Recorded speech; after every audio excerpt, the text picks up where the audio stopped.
Brew Strong is brought to you by Blickman Engineering, home of the top-tier brewing stand. Visit them online at blickmanengineering.com.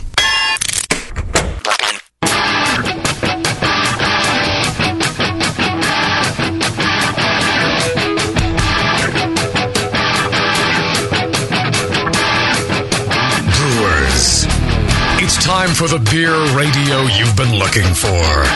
This is the show that dispels myths, tackles the toughest topics, and makes no apologies for geeking out on beer. Hosted by two guys that drink before they think, Jamil Zainashev and John Palmer. This is Brew Strong.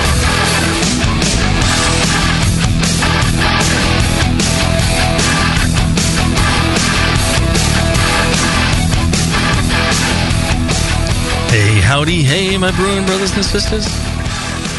What? Oh, now? Oh, okay. Yeah, speak. Hey, everybody. Speak. I'm here. Speak, Palmer, speak. Yes. Yes, it's good to see you again. It seems like it's been, I don't know. A couple of weeks. 6 weeks? Yeah. 6 weeks. Lifetime. It's been a while. Yeah. Yeah, we're having to do multiple shows here and then trickle them out over the weeks as podcasts. Right. But, that allows you the opportunity to come up and grace us with your presence. Yes. Yes, I'm all about grace and trickling. And presence and trickling. Yeah. And you can see all that on justin.tv/brewing network. Soon. We're waiting for the laptop to do this and do that. Mm-hmm. You can see at least part of us. And speaking of part of us, I feel like our great sponsor, Blickman Engineering, has really become part of us. I mean, yes. Better half. They jumped in, real early on and have been supporting us ever since.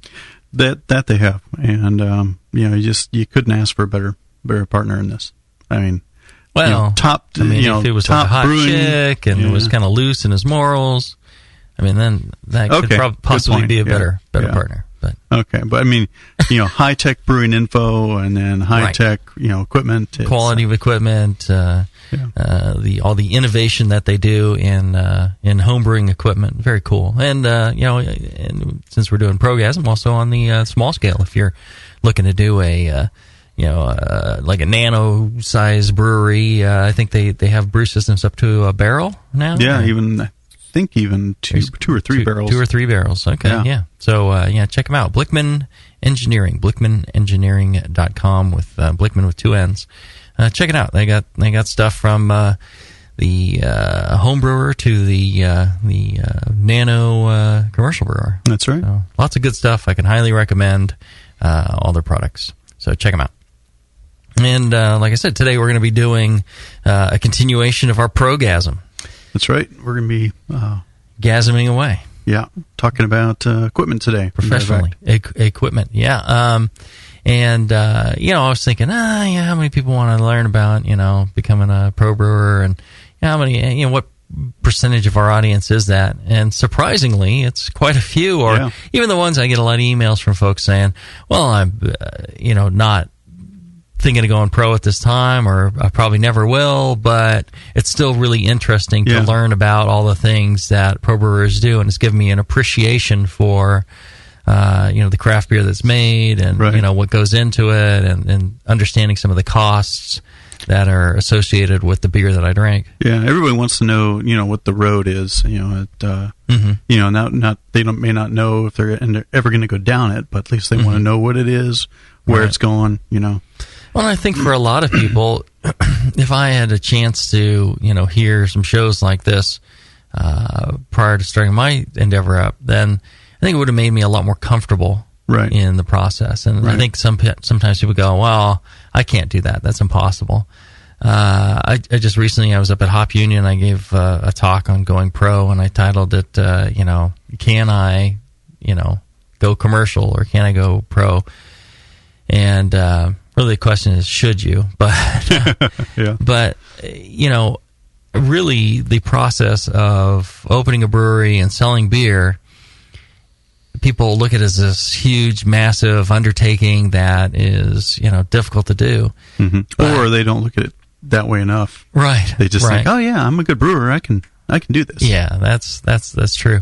But the thing is, if you just break it down into steps, and it's just a matter of accomplishing a bunch of small things, one after the other, that's known what those things are, and you just have to do them. And there's help to help you do them. Yeah. There's advice from other people, and then if you do that, soon you're making beer and you're selling it, and it's not that difficult. It's not rocket science. There's so many people that do it. Right. It's just a matter of the will and to put in all the effort that it takes to get it done, and the money that it takes to get it done. Then you can do it. It's not impossible. Well, and as you said, we're going to be talking about equipment. And how's your equipment these days? What have you been up to? Well, I haven't seen you in a while. I've been doing a lot of traveling. Recently, been down to Buenos Aires. Right, that's right. So last time we talked, you'd been to Brazil. You're gonna go to Buenos Aires, and now you've been and you're back. And how was that? It was great. I mean, the brewing culture, the craft brewing culture there is very similar to Brazil. They basically, the two countries, are side by side. They help each other out, a lot, travel back and forth, and they're all really good brewers. They don't have the luxury and handicap of extract brewing down there. You if you're going to brew, it's got to be all grain.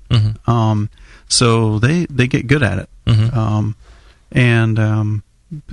It's really impressive. The quality of the beers and the enthusiasm, the passion down there. I learned that I have yet another name for myself down there is Chupa Palmer. Chupa Palmer. Yeah. Hey, Chupa. Due to the fact that like a Chupa pet. Well, it's like a Chupacabra, except this is a Chupa Palmer. Oh. The lautering manifold that I diagrammed in how to brew. That's what a lot of homebrewers use, and they instead of calling it a lautering manifold, they call it a Chupa Palmer or a Palmer sucker. A Palmer sucker. So. Yeah, I thought that's what Push's name was. Yeah. The Palmer sucker. But it was really a great time down there. A lot of fantastic beers.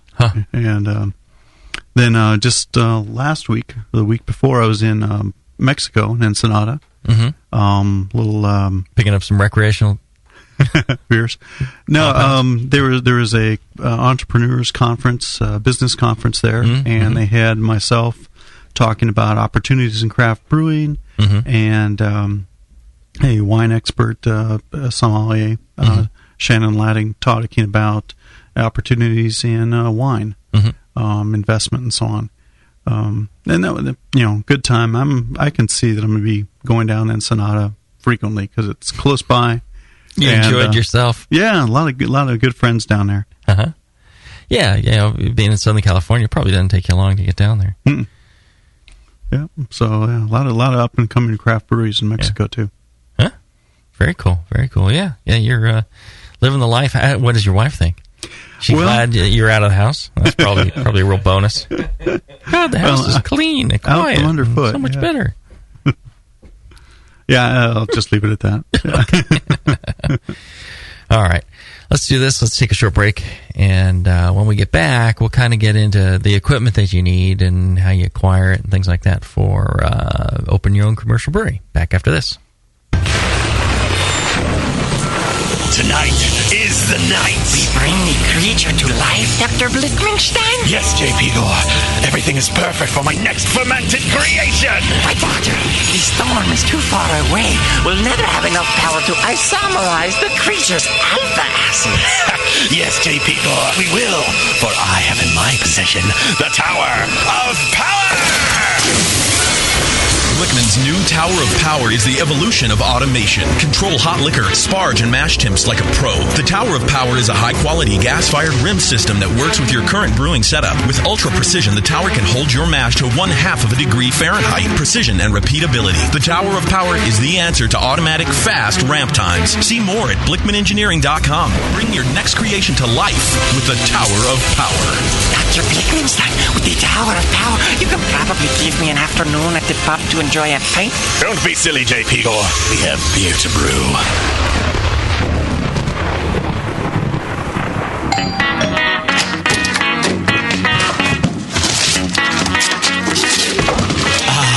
What'd you get? More brewing ingredients? Yep. You know what I love about Brewmaster's Warehouse? The $6.99 shipping? Well, yeah, but... Oh, the in-store classes for beginning brewers. Yeah, that's cool, but... Oh, the Brew Builder. Creating and saving your recipes online is awesome! No, yes, but... The cheese-making supplies. No. Oh, the wine-making supplies. Oh, the distilling equipment and liquor flavorings. All that stuff is awesome, yes, but what I really love is that the guy who runs it is totally hot. And that Brew Builder software is awesome. Oh, yeah.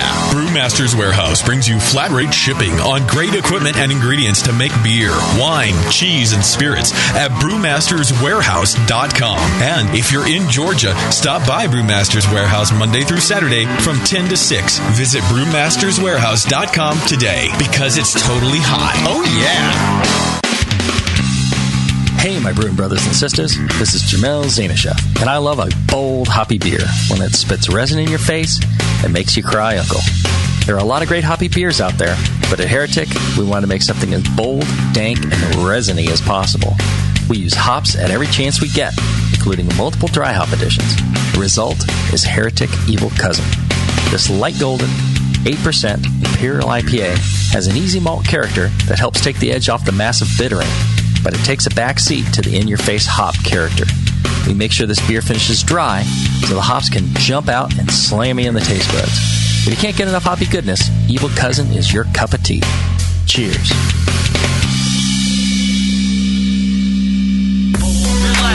Are you a member of the American Homebrewers Association? Well, you should be. Members of the AHA can focus on brewing beer, and the AHA takes care of the rest. The American Homebrewers Association advocates on behalf of homebrewers like you to legalize the hobby in all 50 states and make sure that beer laws make sense. Plus, there are many great benefits that come with your AHA membership, like pub discounts that give you awesome deals at bars, restaurants, breweries, and more. Zymergy Magazine and eZymergy for tons of articles, how-tos, easy-to-follow recipes, and news about the hobby you love, and access to the members-only content on homebrewersassociation.org. But the AHA can't do it without your support. Join today so the American Homebrewers Association can keep fighting for your home brewing rights. Visit homebrewersassociation.org or join right now from the homepage of the Brewing Network website. Relax.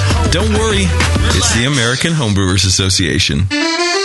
Have you ever dreamed of taking a beer tour through Belgium or Germany, but weren't sure how to even start? Or were afraid of missing the best places and events? Or maybe you just wish you had a local insider to take you around? Well, there's only one American tour company featured in the Good Beer Guide to Belgium. Belgian Beer Me, your personal beer tour guide of Belgium and Germany, is ready to go at BelgianBeerMe.com and at BambergBeerMe.com. Founder Stu Stewart personally leads 8 tours a year to Belgium and Germany, visiting the finest breweries, beer cafes, abbeys, and festivals, stocking stuffers, birthday presents, and the best honeymoon ever. Couples or individuals love Belgian Beer Me beer tours. Your life is now. Sign up for a beer tour today at Belgian Beer Me or BambergBeerMe.com, because all that beer is not going to drink itself. Like both Belgian Beer Me and Bamberg Beer Me on Facebook to follow current and upcoming tours.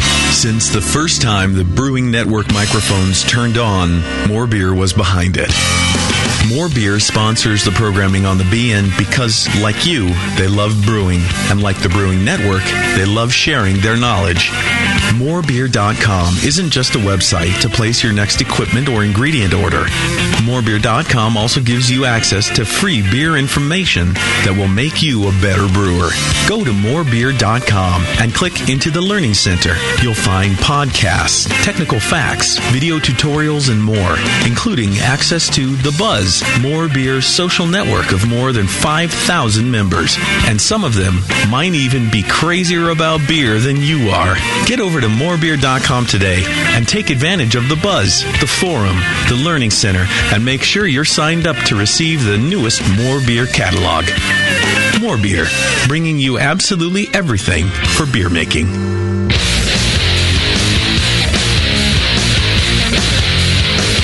Back to the two guys that know how to turn beer into beer. This is Brew Strong. All right, we're back. Yes, we are. Gasming over Prose. Which is not to say poetry. Right. It's more like experts. Yes. Professionals. Although when you guys talk, it is like poetry. Jeez. Now you ruined the whole show. Oh, my God. What else is new, though? So we're talking about equipment that you'd use as for a professional. So, everybody that brews all grain understands, you need a way to convert the grain to the wort and ferment it and all that.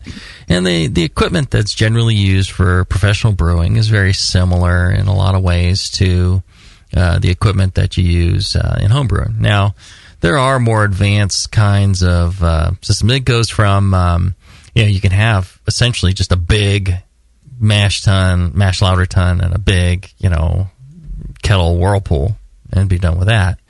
Or you start adding other vessels, separate mash, separate lauter, separate kettle, separate whirlpool, hot liquor tanks, pre-run tanks, things like that. They have mash filters, and they'll, you run your mash in this thing, and it essentially presses out all the liquid, and you can, gain liquid from that. And so there's all these other, technologies, of course. But the basic concept's the same. And generally, when you're starting up a brewery, you don't need all these other things. They're expensive. Right. It's really when you're trying to go to substantial production levels and eke out, a few pennies here and a few pennies there. It really starts adding up. When you're doing, 100,000 barrels or 500,000 barrels, saving 50 cents off a barrel of beer really starts to add up. Yeah.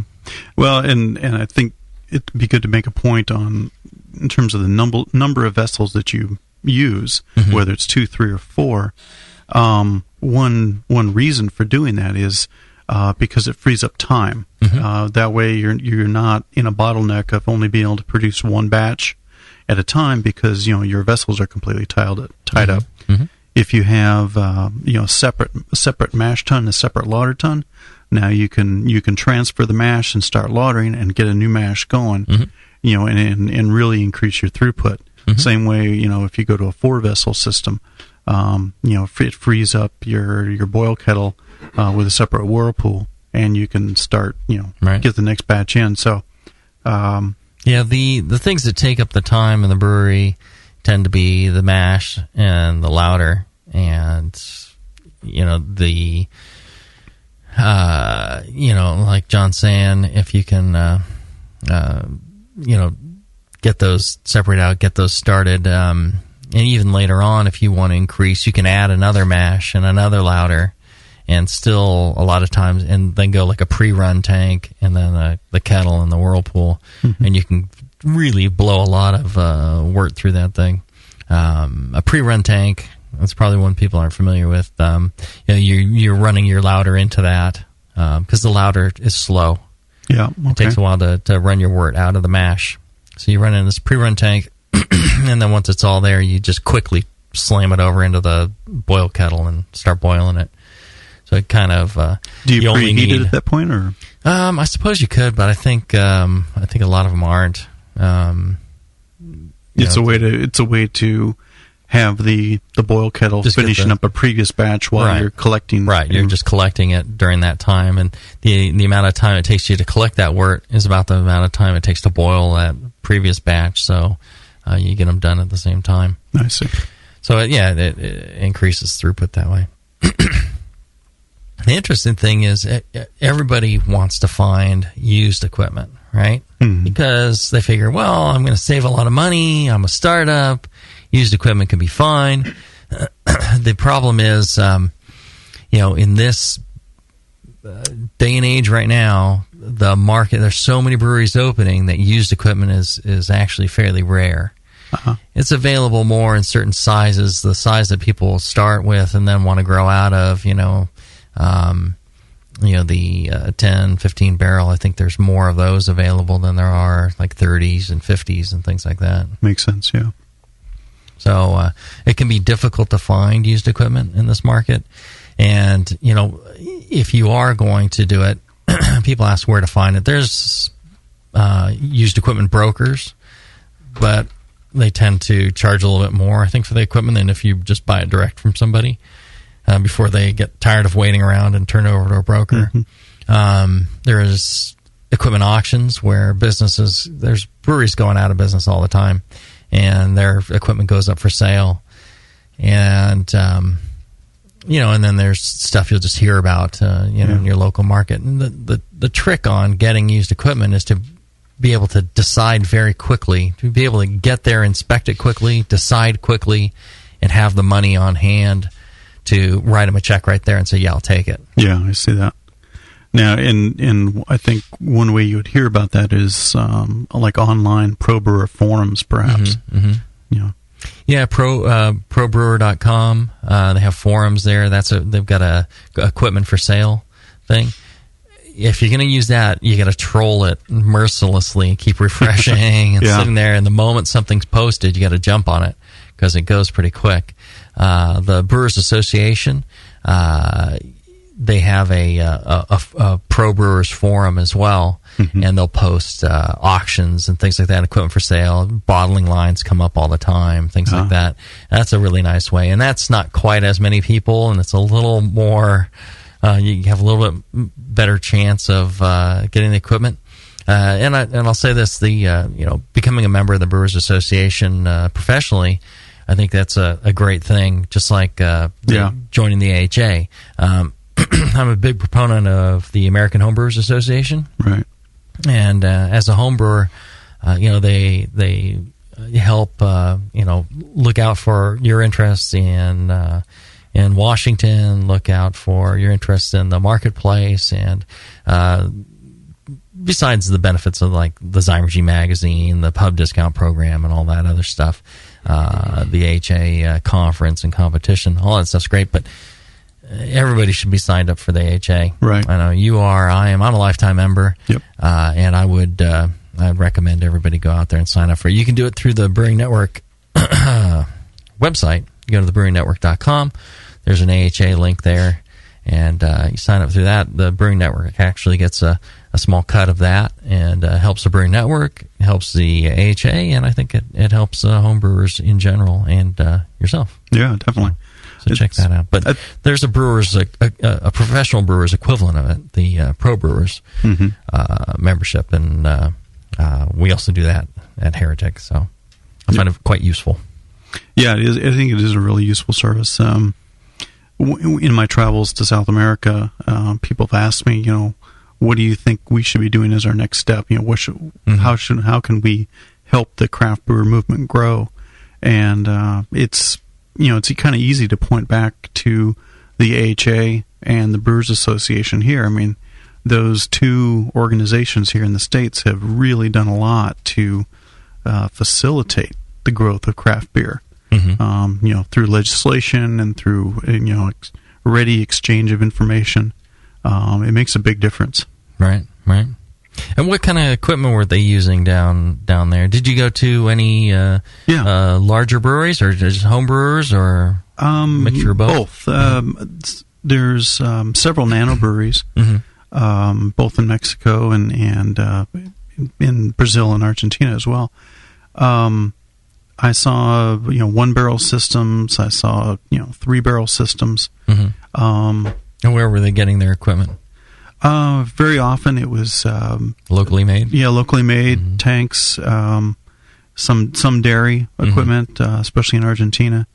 And then I saw professional installations where stuff that was 15, 20, 30 barrel systems.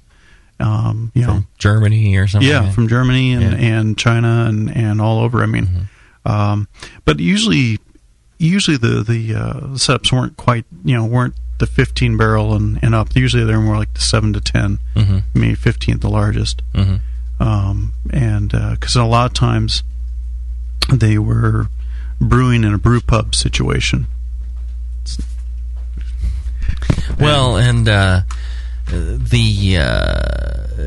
thing is, when you're going with new equipment, somebody in Mexico sent me some drawings that they had of this brew plant that they were having locally built, and I think that's great if you can do it. I think I worry about the quality of construction because not every person that works in stainless really understands about having sanitary welds and sanitary finish. I think that's quite important in order to brew quality beer. I think it's something to look out for. I should comment on that for just a second. When we talk about a sanitary weld, we're not talking about so much the metal that goes into it. Stainless steel, if it's 304, which is everybody's using for restaurant equipment and food preparation, it's sanitary.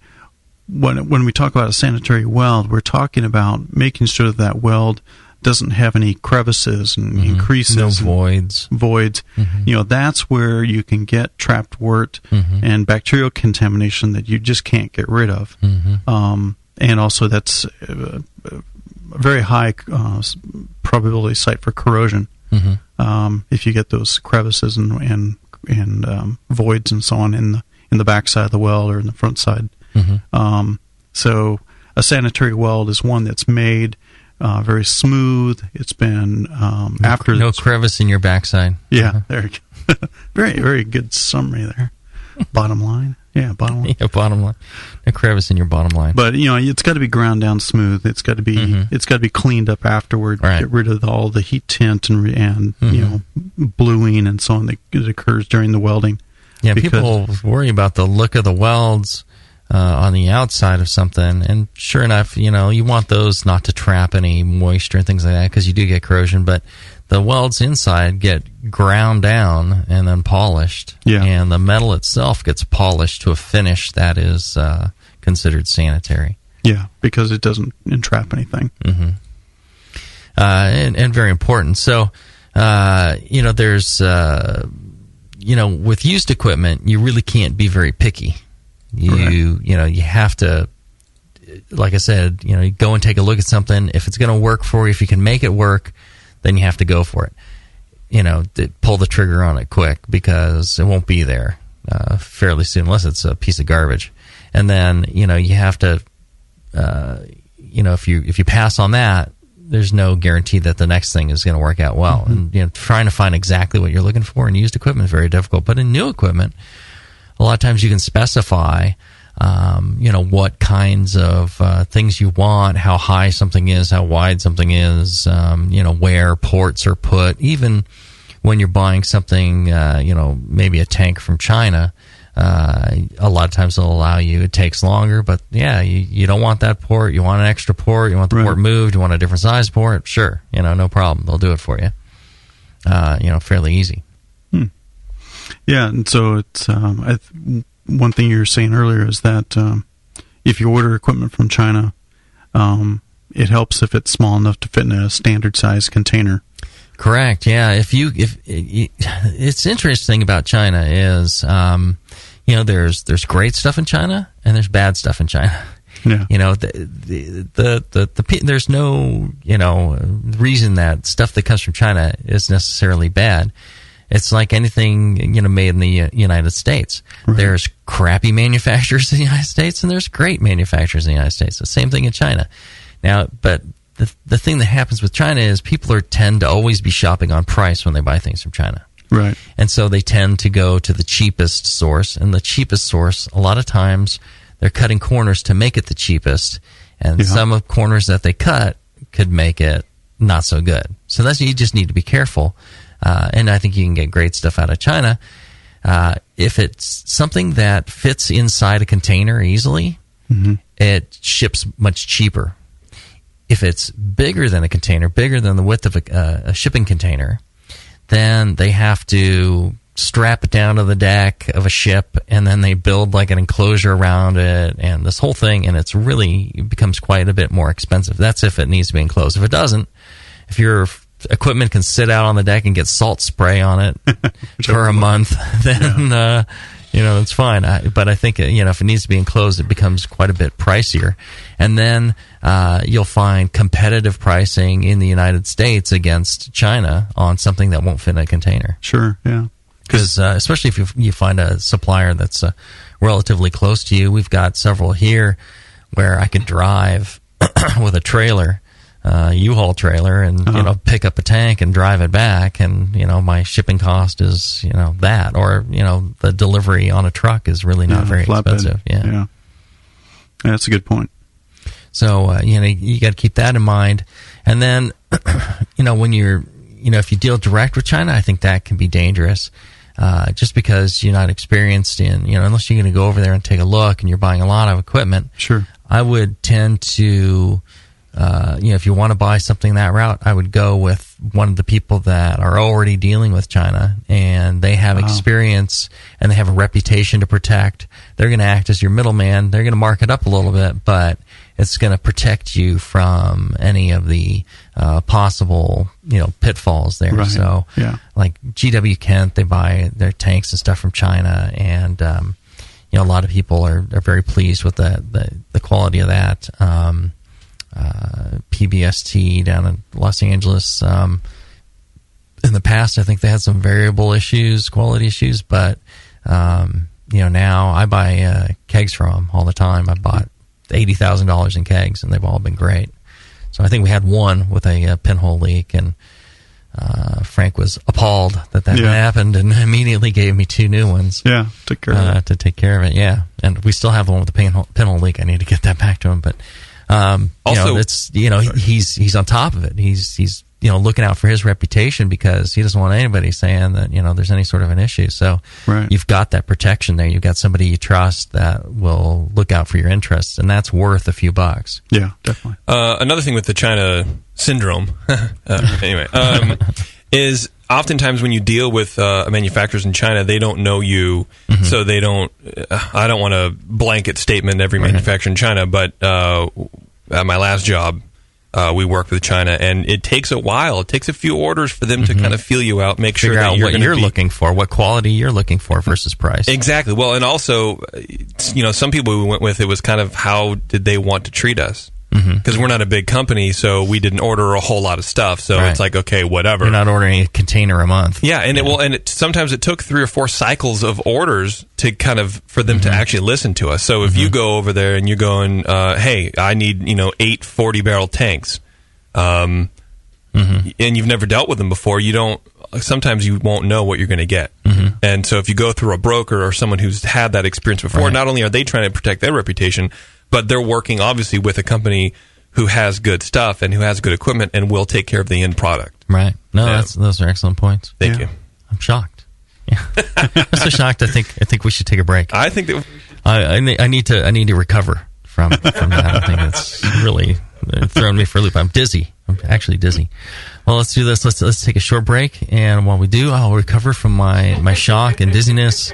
Figure out what page we're on. We'll figure out what my vision will clear up, and we'll be able to resume talking about equipment right after this. Nico, listen, our lawyers said that we had to do this for 1 hour, and after this, we don't have to talk to each other for 3 more months until the next meeting. Kids, come on, let's get out of here. I'm supposed to have more lines. I'm the professional.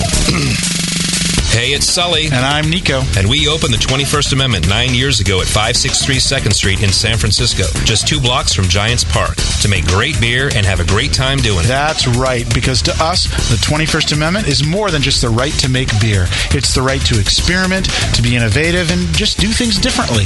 And so now, we're putting our craft beer in cans. That's right, cans. You can find our world-famous Hell or High Watermelon Wheat Beer and Brew Free or Die IPA throughout California and Alaska. And now it's also available on draft at select accounts in the Bay Area. So next time you're at your local neighborhood pub or good beer store, be sure to ask for 21st Amendment in cans. Because everyone likes it in the can. Tasty crack cans. Tasty crack cans. Hi, I'm Jamel Zanishev, and in addition to my work on the Brewing Network, I write the Style Profile column in every issue of Brew Your Own magazine. Hi, I'm Sean Paxton, and when I'm not prepping for the Home Brewed Chef on the Brewing Network, you can find me writing articles on how to cook with your home brew for Brew Your Own magazine. Greetings, cretins. This is John Palmer, and when I'm not writing for Brew Your Own, I'm reading it. John Palmer, Sean Paxton, Jamil Zanishev. If you love listening to them on the Brewing Network, you'll love reading their articles, tips, and recipes in the pages of Brew Your Own magazine. Join Jamil, John, and Sean 8 times a year in Brew Your Own. And when you subscribe to BYO on the Brewing Network website, half of your subscription price goes right back to the BN to support great beer and food programming.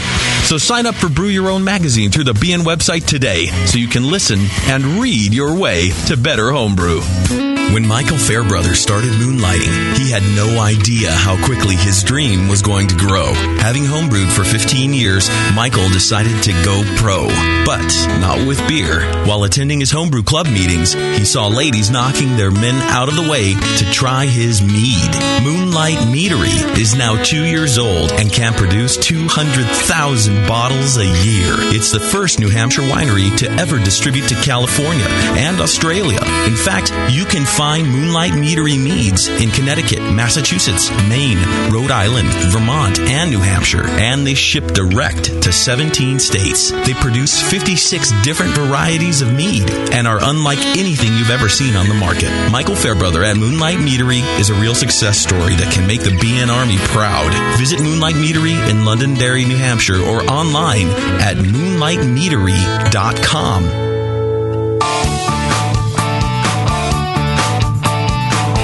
What does craft beer mean to you? Is it a delicious way to support your town's local brewer? Or perhaps it's the perfect beverage to pair with those delicious meals at your favorite restaurant and at home. Regardless of whether you're thinking of pints or pairings, pilsners or porters, craftbeer.com is the site where craft beer lovers come together to learn and share. Craftbeer.com is brought to you by the Brewers Association and celebrates the best of American craft beer and its brewers. Craftbeer.com is the best place to find craft beer events, recipes, great feature stories, the most up-to-date brewery listings, and resources for your next beer tasting or dinner, like style guidelines, pairing mats, and charts. Get the inside scoop on new beer releases and special events from today's craft beer insiders, and chime in to share your own knowledge, perfect pairings, road trips, recipes, and more. Craftbeer.com, celebrating the best of American beer. Are you a hophead? Beer lovers of all stripes will love Brewers Publications' latest release, IPA, Brewing Techniques, Recipes, and the Evolution of India Pale Ale by Mitch Steele. I wanted to write a book that presented an accurate review of the history of IPA and also provided current technical brewing tips and recipe information. India Pale Ale is a style I love because it has a rich, fascinating history, and today it provides brewers a showcase for all the great new hop varieties that are available. I'm so proud of this book, and I know you'll enjoy all the recipes and thoughts from so many of the world's great IPA brewers. IPA is available now from Brewers Publications at brewerspublications.com and your favorite homebrew store. Order your copy today and take your hop-forward beers to the next level. American Homebrewers Association and Brewers Association members receive early notice and special discounts to most Brewers Publication releases. Visit brewerspublications.com to learn more and to find a schedule of author appearances. IPA by Mitch Steele. Get yours today. 7 short minutes off California State Route 101, there lies a secret oasis for all craft beer lovers. It's relaxed, grilling, and chilling, bro! Relax, Grillin' and Chillin' in Hollister, California is a craft beer lover's dream come true. Not like a creepy JP dream, like a normal craft beer lover's dream. 30 taps pouring your favorite craft beer. Visit Relax, Grillin' and Chillin' on Facebook to see the most up-to-date beers and what's on the grill. Let us grill so you can chill. Angus burgers, filet mignon, and ribeye steaks, dogs and sandwiches, and more. Great food, great beer in a place where you can kick back and relax. Tuesdays are brewery nights. Come in to celebrate, and you're not limited to enjoying your favorite brew at the restaurant. Relax, Grillin' and Chillin' has beer to go. Relax, Grillin' and Chillin'. Let them grill so you can chill. Williams Brewing is your online resource for prompt delivery of quality home brewing supplies. Since 1979, Williams Brewing has offered the finest equipment and freshest ingredients and the best customer service in the business. Cut hours off your brewing sessions by using one of our 11 varieties of famous Williams malt extract. Our Williams Belgian Pale Extract is mashed with pure Belgian two-row malt and a small percentage of Belgian wheat malt for an authentic Belgian character you just can't get from other extracts. Or check out our unique fermenters, 2.5-gallon kegs, paintball tank-based draft beer equipment, bottling aids, and much more. We even have our own line of precision hydrometers. Go to WilliamsBrewing.com to browse our vast selection. That's WilliamsBrewing.com. Orders placed by 3:30 p.m. Pacific Time ship the same day. Brewing is easy. The Williams way.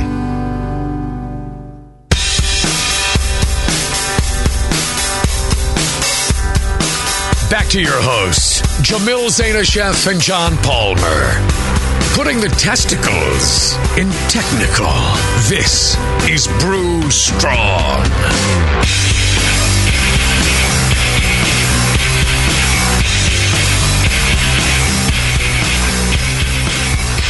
All right, we're back. We're talking about the Progasm and equipment. We're talking about selecting your equipment or getting your equipment or sizing your equipment, adjusting your equipment. Yeah. Uh-huh.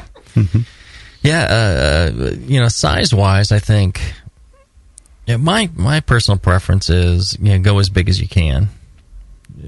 Once you start producing beer, you're not going to be able to produce enough. I guess there's some reasonable maximum limit. We're buying a new brew plant, and I settled on 30 barrel. The interesting thing is I could go 50 barrel. It's not too much more. Right. But I guess, I talked to Brynelson, and he was saying, go 30 barrel. It'll allow you a lot more flexibility, because you can double batch. We can double batch on the 30 barrel. In the same amount of time it takes us to make 30 barrels today, I can make 60. Oh, I see. With this new brew plant, because it'll be 4 vessel. Okay, yeah. So, being able to do that, I think, so there's some size limits. If you get too big, you need to size it with the cycle of, beer going out. Right.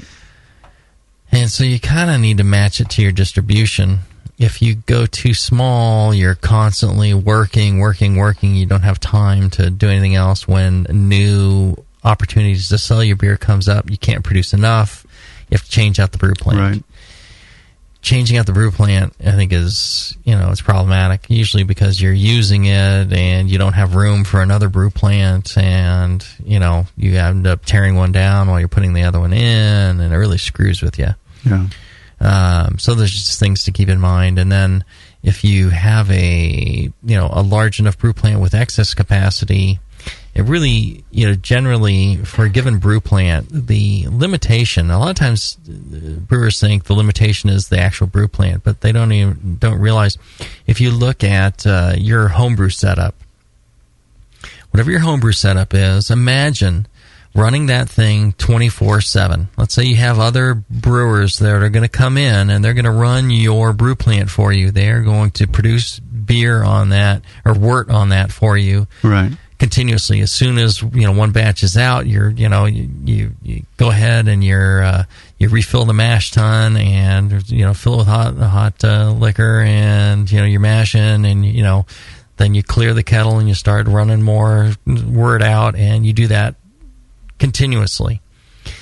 Think about how many fermenters that's going to take. Right. How many fermenters do you need to handle that? I mean, a lot of people are like, wow, yeah, I don't have enough fermenter space. It's always fermenter space, right? Right. And once you've done that, how much cold storage space do you need for that beer that you produce? You can't just let it all sit around warm. You got to store it cold for. So to think about that, what is it that the limitation is? So even on a little homebrew system, generally it's all the fermenters and all that other stuff. That's your limiting factor. Yeah, I was talking to Steve Kinsey about this a couple weeks ago, and he's opened Kinetic Brewing down in Lancaster. It's, right, like a brew pub. Yeah, real successful. I think he's got a 10-barrel setup. Mm-hmm. And they're probably already thinking, God, I wish I had 15 or 20, right? Yeah. Well, they're brewing, because it's a brew pub. They're not really distributing other than across the bar. They only need to brew a couple 3 times a week. On that size system. Well, and there's a rule of thumb for scaling a brew pub plant to the number of seats you have. Oh, really? Right. So you figure out how many seats you have, how many pints those seats will sell on average during a week. You figure out how many that you could sell maximum to those number of seats. To you have a building occupancy limit. You have how many. Good point. How the average person, how much they're going to drink. You pretty much figure out the maximum amount of beer you can sell through that outlet. Right. And so you want to size your plant appropriately to deal with that. Yeah. And one thing that he told me that really rang true is, you brewing on that plant, once or twice a week, and you get, enough fermenters to take that volume, but also you figure out, roughly how much time each beer is going to spend in the fermenter. Mm-hmm. And he said, recommended that you double size at least one of the fermenters, so that you can basically you can double batch your flagship, your core brand, right? Mm-hmm. And that way, you really save a lot of time when it comes to that high volume beer that you're making, that your best seller, right? You're never running out of that beer, and so I think that's a real good point. Well, and it goes back to building selection, all that. I think we talked about how height is valuable in a building. If you can get a building with taller ceilings than another, when you double the size of a fermenter, it goes taller and generally only goes a few inches out in diameter. Mm-hmm. So it'll take up maybe another foot by foot, space. It's not nothing, but it's, height. Yeah. So if you have a building where you've got 20, 30, whatever foot ceilings, or you got outdoor space, you can put your fermenters outside as well. And that's true. And have them insulated on top, and then have you run the piping in and out through the building. Mm-hmm. If you do that, you don't have to pay for that square footage. Square footage is one of those things where even if you own the building, it's not free. Right. And anything you use that space for has a cost associated with it, and it should be generating revenue in some way, or it's tied to the production, and that's part of your costs. When you're figuring out your cost of producing beer, you need to consider how much square footage that takes up, and what your cost of that square footage is. Either you're paying a lease to somebody, a rent to somebody, or you've purchased it and you're paying on the loan to buy the building, and that's part of it, or you're paying at least you're paying property taxes or something, or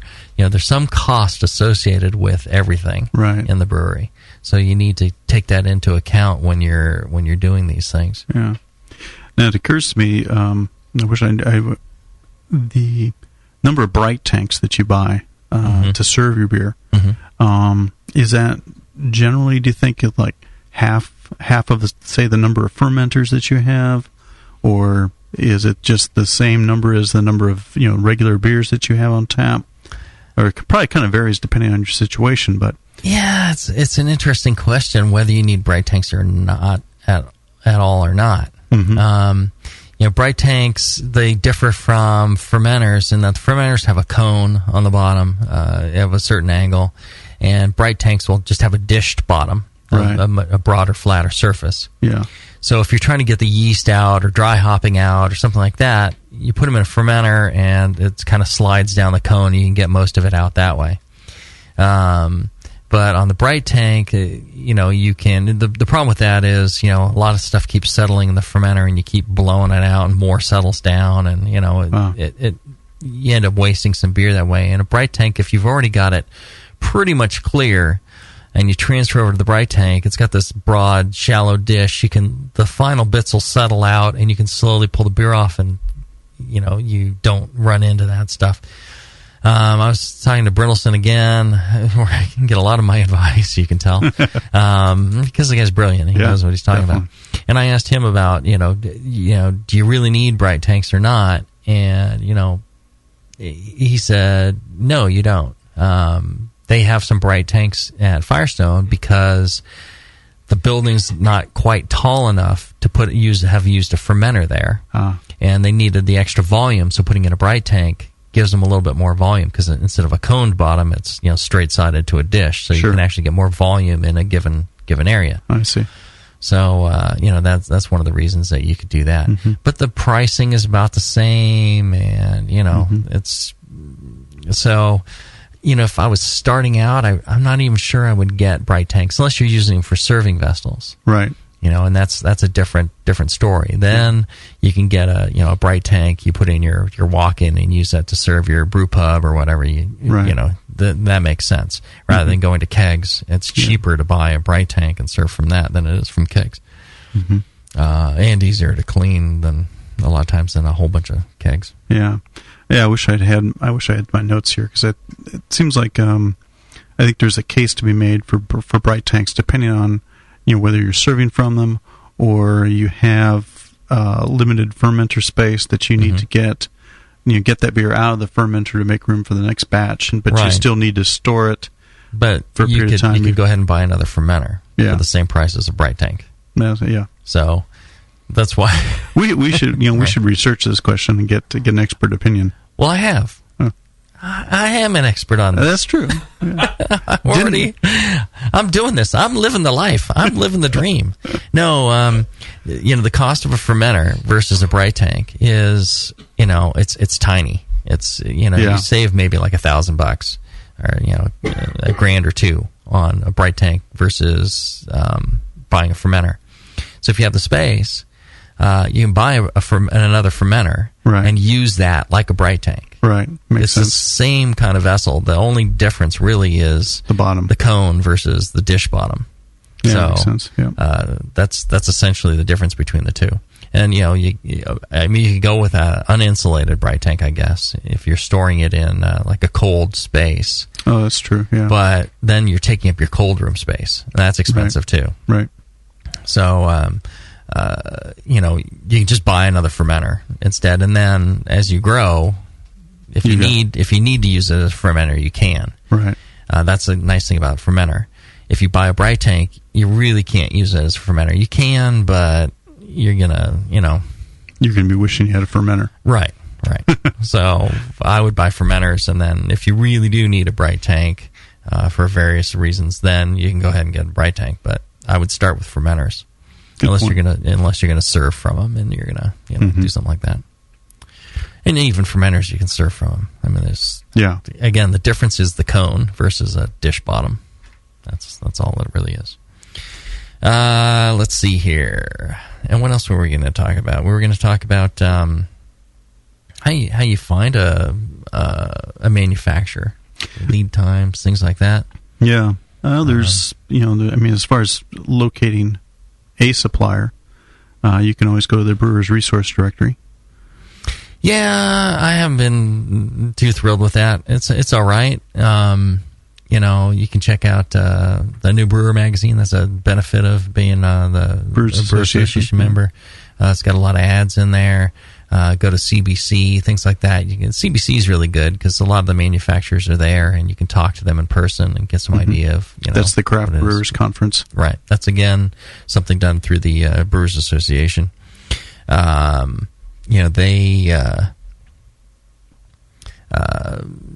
tend to communicate with a lot of the people, and that's one of the things when we were looking for a manufacturer for our brew plant. It was asking a lot of friends, asking a lot of breweries, going around to breweries, seeing what they're using, asking them, what do you think of this manufacturer? Who would you buy your new brew plant from? Who did you buy your new brew plant from?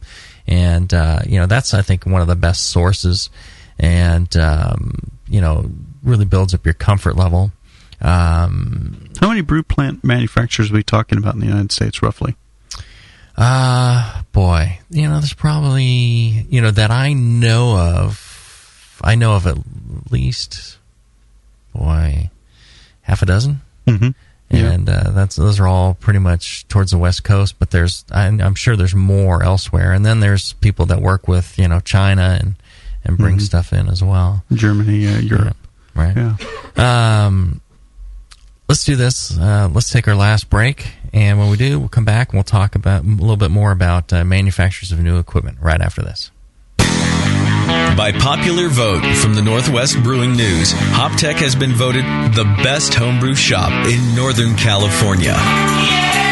Serving homebrewers for nearly 30 years in Dublin, California, HopTech carries more than 40 different kinds of hops and more than 60 different grains, malt extract, spices and sugars, hop oils and extracts. Open every day except Wednesday, or shop online anytime at hoptech.com or call 1-800-DRY-HOPS, 1-800-379-4677. With in-store classes almost every Saturday, huge selection and a dedicated commitment to their customers, HopTech is one of the longest running and passionate homebrew stores, period. And now, by popular vote, the best homebrew shop in Northern California. And don't forget their 15% military discount. HopTech. Visit today at hoptech.com. When Blickman Engineering set out to design a great brewing stand, they knew it had to be strong, adaptable, and last for a lifetime. The top-tier brewing stand is now proudly available at BlickmanEngineering.com. It grows with your brewing skills and equipment. Start with 5-gallon coolers on its heavy-gauge stainless steel shelves.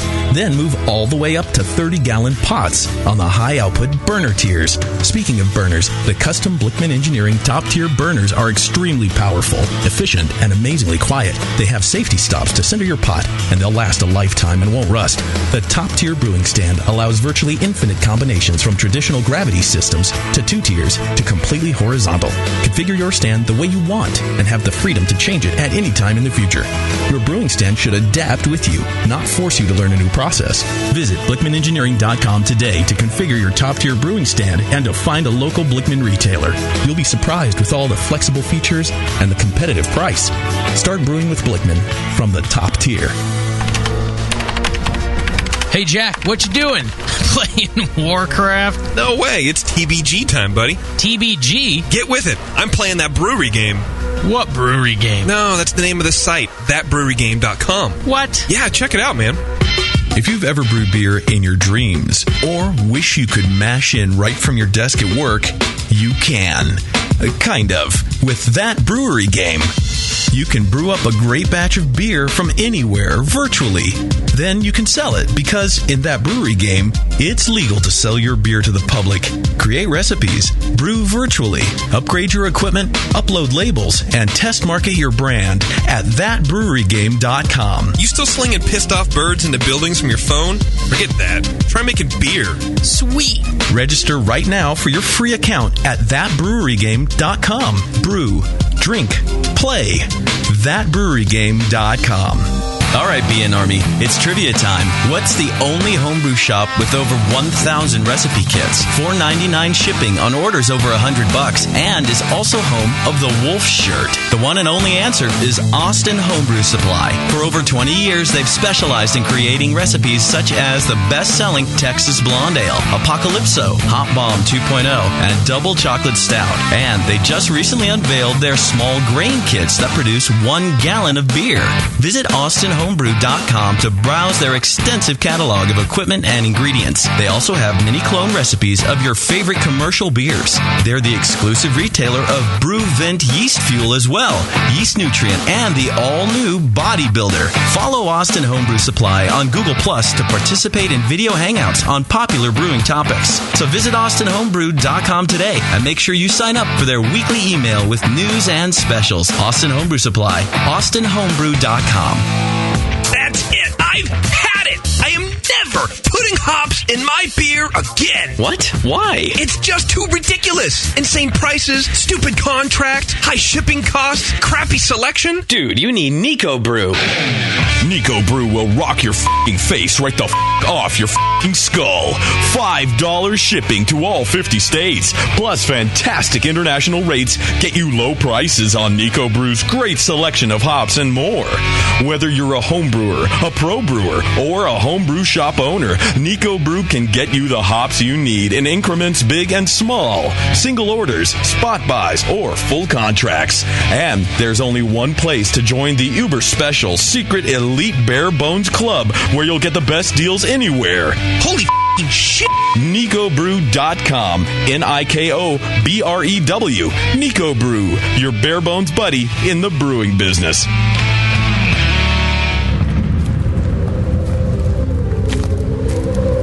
In a world where everything has been lost.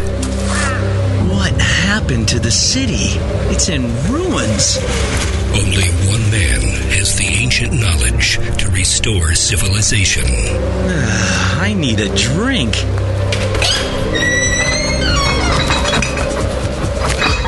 Oh no, the liquor store's been ransacked. You looking for beer, stranger? Boy, all the liquor got drunk up in the first 25 minutes of the apocalypse. Wait, there's still some bottles over... Oh, no. Those are non-alcoholic beer. I reckon you better stick to arrowroot tea and a desperate nomadic existence like the rest of us. People, I'm a home brewer. I know how to make alcohol. It can't be done. Come with me if you want the beer. Okay, I'm gonna need some big plastic buckets. He is the chosen one. The prophecies say that he's gonna get us wasted. Someone start heating water.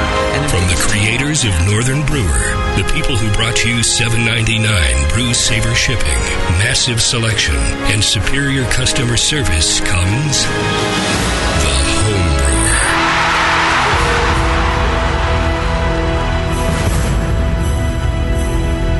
A vial of White Labs yeast is the key to your best beer. When you open a vial of White Labs yeast, you're giving your beer its best chance for a perfect fermentation.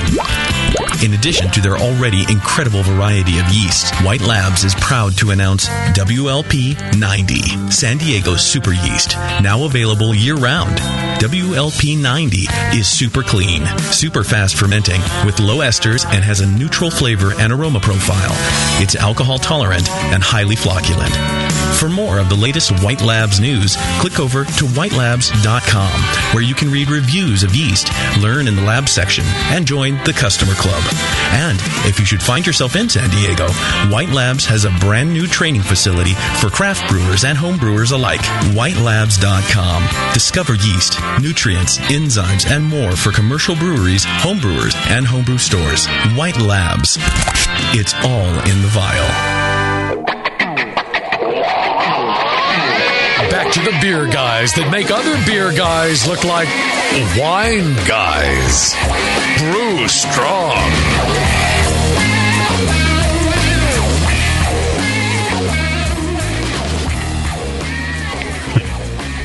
If you turn on the mic, if you tune into the webcam, you can see how hard my nipples are right now. Justin.tv/the Brewing Network.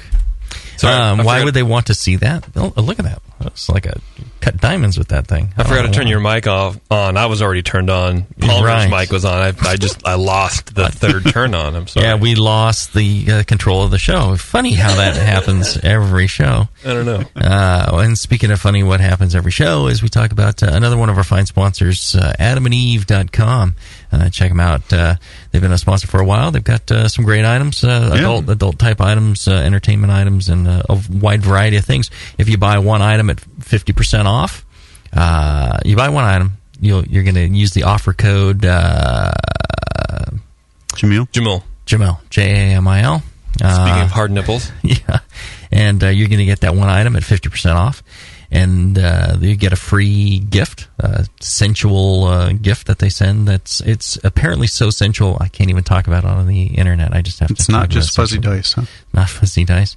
You're going to get free shipping, and you're going to get your choice of 3 free DVDs. You can choose from categories such as anal, Asian, MILF, POV, chunky, co-ed, spastic, Disney. Yeah, Disney, spastic. Yeah. I'm sure they have cosplay. If you want Disney, I'm sure they have cosplay. Then is that like costume? Yeah, costume play. Yeah. Oh, yeah. What's the one where it's like a fuzzy animal, where it's like you dressed up as like furries? It's furries. Yeah. Oh, I mean, I guess I don't know. You wouldn't have done that. But I do have to get out of here and go to the dry cleaner, pick up your costume. Yeah. Yeah, no. So check it out. They've been a good sponsor, and apparently they're a good corporate citizen as well. So AdamandEve.com. They even have a mobile site. If you can't wait and want to get on your phone, m.adameve.com. Check them out today. All right, so we're talking about equipment and the manufacturers and buying new equipment. Keep in mind that if you're buying new equipment, there's long lead times. Everybody wants new equipment. These guys all tend to be quite busy. If they're any good, they're booked for months. And for our new brew plant, I had to put down $25,000 just to block out the time frame that I wanted the thing built. Wow. So, be prepared to, come up with the money to schedule these things, and be prepared to wait. It can take some time. We were talking about manufacturers, and again, the good thing about buying new equipment is you can specify what you want. They'll give you a set of drawings. You go from the drawings, and you can look in and say, well, I need this moved over here. I need this, I want this way. And everybody has their own personal ways of working. It helps if you know the size of your building that where you're trying to place this. Absolutely, yeah. Reference the drains, et cetera, et cetera. It depends on the building. Some buildings, there may be height restrictions, or you got odd configuration, and then they can work with you, and it's much easier. It can help you lay it out. You take them by to the building, you send them drawings of the building. They're very good about, or they should be, depending on what manufacturer you work with, should be good about making sure that it's going to work with your building. If you're looking at a rectangular warehouse building in some industrial area, then it's not quite as important. But it can be, because they, a good manufacturer, they'll talk to you about the way that you're working. How you produce your beer. The manufacturer we're working with, AAA Metal out of Oregon, they, their first question is, okay, what's your typical beer? What do you brew? What strength do you brew it to? What volumes? What do you do? Dry hopping, things like that. Whirlpool editions. All that, they take into account. How long do you like to boil? What kind of evaporation you like? Things like that all need to be taken into account when you're building this brew plant. And then I'm like, well, the thing I want that I never see is a sink on the brew platform. And they're like, that's a good idea. We ought to start putting that on. So they're putting a sink on the brew platform. Nice.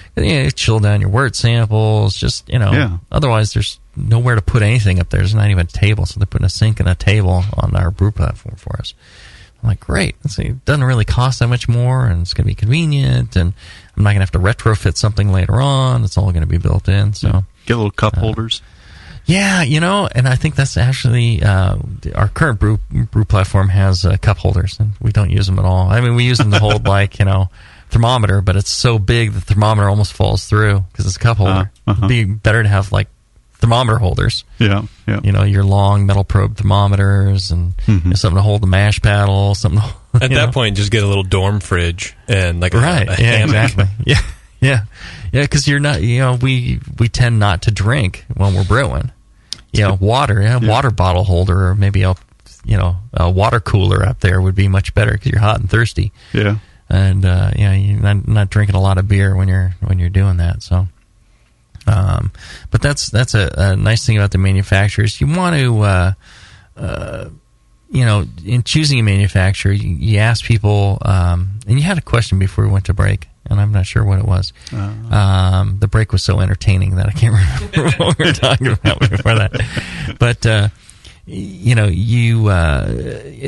a good idea to, ask everybody, about various manufacturers, who they'd recommend, get quotes from those folks. And just the process of getting quotes will tell you a lot about that manufacturer. Some manufacturers are great. They come back and they go, well, here's our standard, 30-barrel package. This is what we generally do for most breweries. It's going to vary for you, and this is approximately what it's going to cost depending on what options you choose. And some manufacturers will just like give you a price and go, oh yeah, and it's like, well, what does that include? And then, they'll have kind of like a mash tun, no specifics. Yeah. And, if you ask for specifics or drawings, they don't have it. Oh. It's like, you don't have drawings of the brew plant, and I'm going to spend, $250,000, $500,000 on some, piece of equipment. I need to see drawings. Yeah, exactly. So, they'll tell you a lot about the manufacturers. And then once you do that, I'd recommend, asking them, and this is one of the reasons, besides effective or more cost-effective shipping, is, if it's a local manufacturer or relatively local, they'll have installed brew plants in your area. Yeah. So we're working at a company out of Oregon, we're in California, but still, they've installed, on the West Coast. It's not that far from me. I was able to drive up one day, take a look at a brew plant, talk to the brewers about what they, it was one of their more recently installed brew plants. What do you like about it? It's the same size, same configuration we were looking for. Yeah. What do you like? What's the problem? What problems have you had? What issues have you had? What broke, after they put it in? And, how were they about addressing that, so it's a good way to do it, and you're talking to somebody who's actually using it versus, the manufacturer's assumption of how it works. So that, it gives you a real comfort level in ponying up that kind of money. Right. Yeah, I was just over at Golden Road Brewing in Los Angeles last week, and they're upgrading from a 15-barrel to a 50-barrel system. So they've got part of the roof removed right now, and they're lifting in new tanks, and they've got a welder on site, connecting everything up, and it's coming right along. So it's a pretty nice looking system. But see, any change at all to your brew plant, that's why if they had started at, let's say, 30-barrel, right, they wouldn't be making that change. Right. They could just go ahead and brew more on that, or they could add another mash tun, a louder tun, a pre-run tank, things like that, and expand that thing and double the capacity of that 30-barrel. That's kind of along the lines of what Firestone did, was instead of just replacing everything with one giant system, they just added another set of equipment in parallel, and one brewer can pretty much run both of them. Makes sense. You stagger them just 15 minutes, and you can handle all that. And as a matter of fact, Stone, in their current expansion, they're doing this similar thing. Instead of replacing their, I think it's 120 barrel that they're using, instead of replacing that with like a 250, they're putting another 120 in parallel, right? And they'll run those, and that gives you a lot more flexibility. Right. Might take up a little bit more floor space, I think. So there is that cost there, but I think that that's a really interesting way to go, because you can keep your current plant running at full capacity while you're putting in the other one, and you don't change recipes. Your recipes stay the same, everything like that. So you don't have that variation when you start up a new brew plant, and you change the especially if you change the size. Yeah, because it's fair to say you can't make a half batch in a real large system like that, right? For a seasonal or something. they're spec'd out, to work in a certain range, and you figure out what's the smallest beer you can make on that, what's the biggest beer you can make on that, and hopefully your average beer is right in the middle, and that's what you're limited to. Now you could make more wort and throw it away, but not so great. But if you want to do something, sour beer or something like that, and do you really want to make 50 barrels of that, or do you want to make 30? It depends. Yeah. But it's something to keep in mind. Good point. Yeah, you could do two mash systems instead of one giant one. All right. Any questions from the chat there, JP? Yes, sir. We have two. The first one is from PBW Brew. He says, I'm curious if they could name some brands of brewing equipment, as well as if there are any planning resources. Brands, brewing equipment, JV Northwest is often talked about. Tends to be premium price, but nice equipment. We're going with AAA. There's DME. There's Specific Mechanical. There's Premier. Premier, and you need to be careful. I think a lot of times people will say, "Oh, we've got." They'll say, people want U.S. made equipment, and for anything moving, I would buy like U.S. or German. For anything that moves. When you're buying just static tanks with no moving parts, I think China is a great option there. Okay. And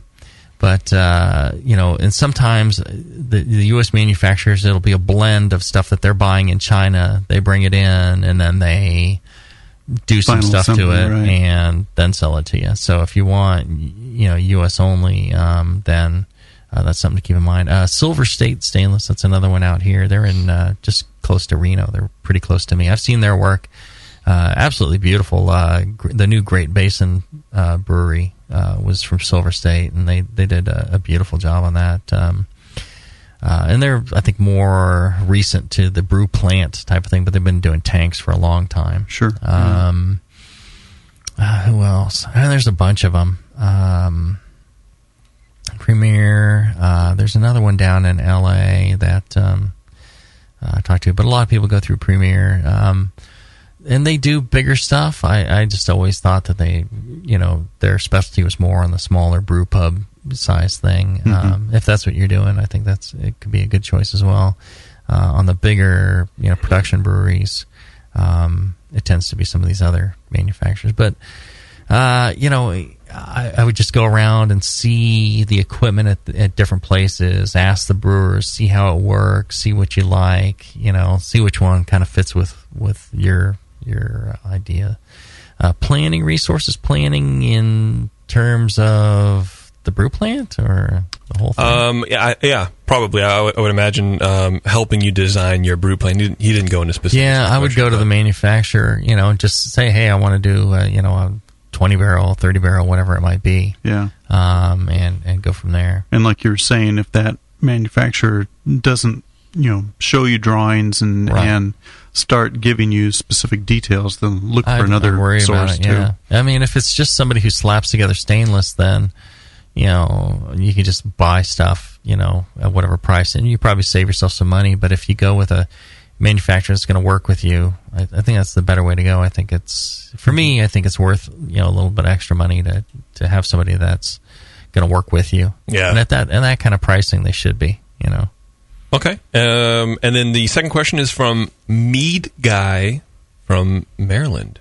No Spider Wrangler? No Spider Wrangler. I think he's working right now. Working? He said he'll be back. He'll be on later. But MEAD Guy says, what is the best route to go to draw up a business plan for a brew pub? I think we did a show on business plan and stuff, right? Right. At Progasm? The best route to go to draw up a business plan for a brew pub is to start writing a business plan for a brew pub. For a brew pub, yeah. Get yourself some books. If you've never written a business plan before or read one, there's a couple of good books out there. There's good software, Business Plan Pro software. Okay, I think it's not very expensive, and it will really make it quite easy. Kind of you can pick a business similar to your own, and then you just walk through and fill out section by section. It kind of guides you through. I think that's money well spent and makes it pretty easy to come up with a fairly professional looking business plan.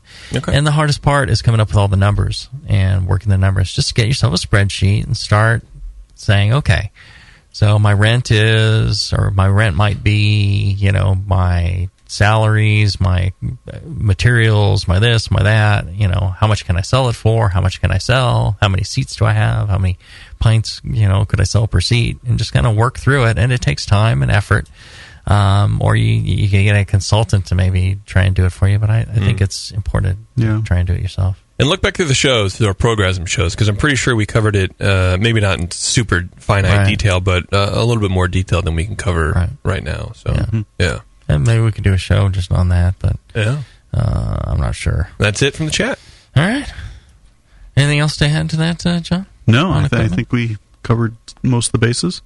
All right. Well, another fine show. I think if you're listening live, stay tuned. We're gonna jump into the miracle of distributing your beer. Mm-hmm. And I can't wait for this. It truly is the miracle of distribution. Self-distribution, like self-abuse, and regular distribution, like having somebody else abuse you. It's all part of the fun of being a pro brewer, and not nearly as difficult and bad as you'd think. So stay tuned. If you're listening to the podcast, it could be another 2 weeks from the posting of this one. So. Oh, Mead Guy from Maryland is in the chat still. He says, P.S. just found some Heretic beer recently, and it's awesome stuff. In Maryland? Yeah. Wow. Nice. Cool. Well, he didn't say where, but that's where he's from. So. Okay. Well, that's who knows? Maybe he'll say. Yeah. All right. So if you get a chance, check out the Brewing Network store. There's lots of goodies in there. There's cool new BN Army hats, lots of great shirts, all sorts of goodies in there that you check it out. You buy that stuff. It goes to the bottom line of the Brewing Network, helps pay for the show, and continues to make it free for you to download. So keep checking out the store, thebrewingnetwork.com/store. Check out our great sponsors, Blickman Engineering, the AHA, Adam and Eve, and we also have link to BYO on the site. Sign up for BYO, 50% of that goes back to the Brewing Network, and you get a great magazine as well. And all that other stuff. Books. While you're here, you should sign some books. Yes, I will. Yeah. I'm going to pick up a copy of the new IPA book myself while I'm here. Yeah, I need to get one too. And get Mitch to sign it for me. All right. Right. Till then, brew strong. Brew strong, everybody.